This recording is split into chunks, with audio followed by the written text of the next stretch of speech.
ከአየር ንብረት ለውጥ አደጋ ለመዳን የአረንጓዴ አሻራ ሚናው ምንድነው? የመደመር መንግስት መጽሐፍ ስለ አረንጓዴ አሻራ የሰነደውን ሐሳብ ላጋራችሁ። ለሰውና ለፍጥረታት አንድና ብቸኛ መኖሪያ የሆነችው መሬት ሰዎች ፍላጎታቸውን ለማርካት በሄዱበት ጥንቃቄ አልባ ጉዞ በርካታ ለውጦች አስጨንቀዋታል። የአየር ንብረት ለውጥ፣ የብዝሃ ሕይወት መመናመንና የናይትሮጂን ዑደት ምድርን ሰቅዘው ይዘዋታል።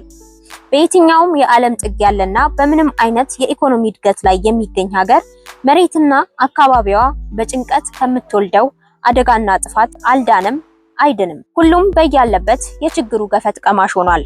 በተለይ ኢኮኖሚያቸው በግብርና ላይ የተመሰረተ አዳጊ ሀገራት ጉሮሯቸውን እንደተያዙ ያህል ነው። የአዳጊ ሀገራት በምግብ እጥረት መጎዳት በፍጥነት የሚታይ ነገር ነው። ይሁን እንጂ የአየር ንብረትና ተያያዥ ለውጥ በምድር ላይ ላለ ሰውና ፍጥረታት በሙሉ ግልጽ የሆነ ስጋት ፈጥሯል። የአየር ንብረት ለውጥ ተለዋዋጭነት ከቅርብ ጊዜ ወዲህ እየተከሰቱ ላሉ ችግሮች ዋነኛው መንስኤ ነው። ድርቅ፣ የተመጣጠነ ምግብ እጦት፣ የድህነት መባባስ የዚህ ውጤት መሆናቸውን በአየር ንብረት ላይ የተደረጉ በርካታ ጥናቶች ያመላክታሉ። የአየር ንብረት ለውጥ የምግብ አቅርቦትን፣ ተደራሽነትን፣ አጠቃቀምንና መረጋጋትን አዛብቷል። ለውጡ በአጠቃላይ በምግብ ዋስትና ጉዳዮች ላይ አሉታዊ ተጽዕኖ እያሳደረ ነው።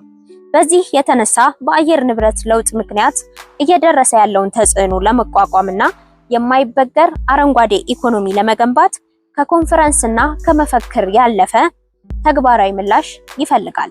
ለዚህም ነው ኢትዮጵያ የአረንጓዴ አሻራ መርሃ ግብርን ተግባራዊ ያደረገችው። የምድር ህልውና በአረንጓዴ አሻራችን ላይ የተመሰረተ ነው። ስለዚህ ሁላችንም ዛሬውኑ ችግኝ በመትከልና በመንከባከብ አረንጓዴ አሻራችንን እናኑር። ለተተኪው ትውልድም የምትለመልምና የለመለመች ኢትዮጵያን እናውርስ። የፋና ዲጂታል ቤተሰብ ይሁኑ።